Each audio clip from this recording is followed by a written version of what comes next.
और प्रिय विद्यार्थियों, हम लोग बात करते हैं आत्मविश्वास की। आत्मविश्वास एक बहुत अच्छा ऊर्जा है, मानसिक ऊर्जा है, एक शक्ति है जो आपको हमेशा कोई कार्य करने के लिए प्रेरित करती है और आपको आगे ले जाती है। आत्मविश्वास एक आभास है जो आपकी सकारात्मक सोच है उसको प्रारूप देता है।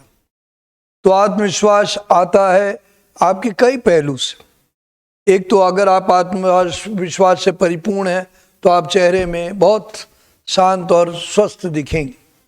वो इसलिए है क्योंकि आप गलत नहीं हैं। अगर आप गलत हैं तो आप ज़्यादा चिंता करेंगे और परेशान रहेंगे कि कहीं आपकी चोरी पकड़ी ना जाए, या जिनका आप शोषण करते होंगे आपको डर होगा कि मेरे को वो कहीं छोड़ ना जाए, या मेरा विरोध ना कर दे, या मेरे पीछे विरोध कोई और बात ना हो जाए क्योंकि आप गलत हैं। तो आत्मविश्वास इस पहलू को समझने की जरूरत है कि अगर आपको है और आप फिर भी ढोंगी हैं तो आपको जीवन खुद ही रंग रूप सब सिखाएगा।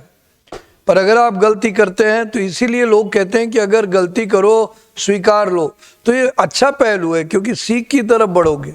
पर कई लोग ऐसा नहीं होते, वो अधिक विश्वास रखते हैं, over confidence, self confidence over. वो सोचते हैं जितनी त्रुटियां करेंगे सब कुछ कर लेंगे, कोई कुछ कहेगा नहीं।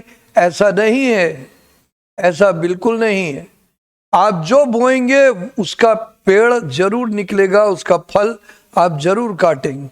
आपको लगता है कोई व्यक्ति विशेष से आप विरोध कर रहे, क्षमा चाहता हूं, आपके जो इर्द गिर्द हैं सब जान रहे हैं आपको, सब पहचान रहे हैं आपको। इसीलिए संस्था में हम लोग चाहते हैं कोई व्यक्ति अधिक आत्मविश्वास से ना हो, कम आत्मविश्वास से ना हो, बल्कि सही मात्रा के आत्मविश्वास से लैस हो। वो उसमें होना चाहिए। इससे क्या है, वो हर परिस्थिति में सकारात्मक सोच के ऊर्जापूर्ण कार्य कर पाएगा। और आत्मविश्वास जरूरी है क्योंकि अगर आप ऐसा नहीं करेंगे तो आप कोई काम को बार बार कभी कंप्लीट नहीं कर पाएंगे, हर बार काटते रहेंगे, रहने दीजिए, शायद मैं फिर से, शायद ये, शायद वो, और आप कहीं नहीं पहुंच पाएंगे। इसलिए बहुत जरूरी है कि आप अपने पे एक विश्वास रखें, अपनी ऊर्जा पे विश्वास रखें, अपने प्रयास पे विश्वास। पर आएगा कहां से? अभ्यास से आता है, तर्क से आता है, अच्छी प्रवृत्ति से आता है, गंदी प्रवृत्ति से नहीं आता। गंदी प्रवृत्ति से आप भले ढोंगी बने रहिए, आप बड़ा सुंदर प्रारूप पकड़ लीजिए, पर आप अंदर से आप जानते हैं कि आपके जो क्रियाक्रम है, आपने जो कर्म किए हुए हैं वो आपके पीछे आने वाले। आप सोचते हैं कि हर व्यक्ति सब चीज भूल जाएगा, आगे बढ़ जाएंगे, हमारा आत्मविश्वास है, बहुत अच्छा आत्मविश्वास। ऐसा कुछ नहीं होने वाला। इसीलिए मैं आप लोग सब लोग से कहता हूं कि अपने आप को अभी भी हो सके तो अपने आप को मानसिक रूप से मूल्यांकन करके सुधार लीजिए, अपने को प्रेरित कर लीजिए। आप अपनी सही दिशा चुनिए, सही चीज तथ्य पकड़िए। कई लोग अन्य प्रकार के शहरों से आते हैं जहां कुटिलता के अलावा कुछ नहीं सिखाया जाता, या लोग एक दूसरे की अपनी बचत करने के कारण एक दूसरे के ऊपर दोषारोपण या दूसरे का माल जब्त करना। कुछ लोगों को मैं जानता हूं, उनका एक ही काम है कब्जा करना। कोई भी चीज मिल जाए कब्जा कर लो, रहने दो, क्योंकि न्याय की प्रणाली आजकल कमजोर है। पर बाद में आप जानते हैं कि क्रियाओं को समाज सबको देख रहा है, तो प्रणाली अपने वो अगर अपनी परिस्थितियों को पुनः मूल्यांकन करे तो समझेंगे। आप गलती करते हो ना तो आपका मन के अंदर एक हमेशा एक चोर जिंदा रहेगा और वो आपको खा जाएगा। नहीं खाएगा तो आपके बाकी लोग आपको खा जाएंगे। आपको संदेह आजमाइए। इसीलिए मैं आपसे कहता हूं सकारात्मक दिशा चलिए, अच्छे से जीडी तैयार कर लीजिए, अच्छे से लेक्चरेट तैयार कर लीजिए, अच्छे से अपने इंटरव्यू को तैयार कर लीजिए, हर उत्तर को सही कर लीजिए। जब आप सही उत्तर माने अपनी सब याददाश्त को तरोताजा कर लेंगे तो आपका आत्मविश्वास लबालब हो जाए। इसका मूल्यांकन आपकी कहानियों के जरिए होता है, मनोवैज्ञानिक टेस्ट में, कि आपने किस प्रकार की कहानियां लिखी। अगर उसमें कट्टम कट्टी है तो आत्मविश्वास की कमी है। दूसरा, आपने वाक्य में कहीं पे भी आत्मविश्वास या अपनी ऊर्जा के पक्ष में नहीं बोला बल्कि विपक्ष में बोला तो गलत है, तो उसको पक्ष में बोलिए।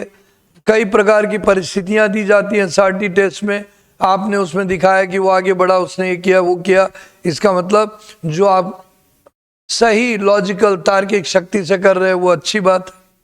इसी तरह इंटरव्यू में आपसे पूछा जाता है, कई बार आत्मविश्वास को चेक करने के लिए इंटरव्यूअर आपसे पूछा है, पक्का पक्का क्या विश्वास है? तो अगर सही हो तो बोलिए हाँ, पर अगर वो बार बार पूछे पर आपको यकीन है सही है तो बोलिए जी सर। अड़ियल मत बनिए, पहले चेक करिए, कृपया धोखा भी मत दीजिए इंटरव्यूअर को। इसीलिए अभ्यास प्रयास करना बहुत जरूरी है। अगर आपको ज्ञान का पूरा ज्ञान मतलब ज्ञान का पूरे तथ्य याद है तभी हाँ बोलिए, या तभी बोलिए ही। तब जब आप बोलेंगे तो ऑटोमेटिकली सही होगा। याद रखिएगा, अफसर को हमेशा सही होना चाहिए। मैं हमेशा कहता हूँ, एक उदाहरण देता हूँ कि अगर आपसे 10 सवाल पूछे जाए और उसमें से आपको 3 सवाल अच्छे से आते हैं, आप 3 ही सवाल का उत्तर दीजिए, 7 का मत दीजिए, पर पूरे विश्वास से दीजिए। उसको आत्मविश्वास कहा जाएगा। तो अपने आत्मविश्वास को सबल कीजिए, अभ्यास कीजिए, बहुत ज़रूरी है। क्योंकि अगर आप आत्मविश्वास में कमज़ोर हैं, बार बार आगे पीछे करते रहेंगे और कार्य बढ़ेगा नहीं। कॉन्फ्रेंस में भी आपकी ये चीज़ कि आपको कैसा लगता है, सिलेक्ट होंगे, बहुत अच्छी बात है।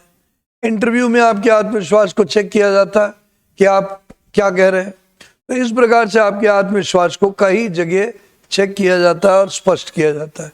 याद रखिएगा ये बात बहुत स्पष्ट रूप से, और इसी से आपका काम बनेगा। सकारात्मक बढ़िए, जिंदगी में सफलता पाइए, यही मेरी आपकी शुभकामना है। जय हिंद।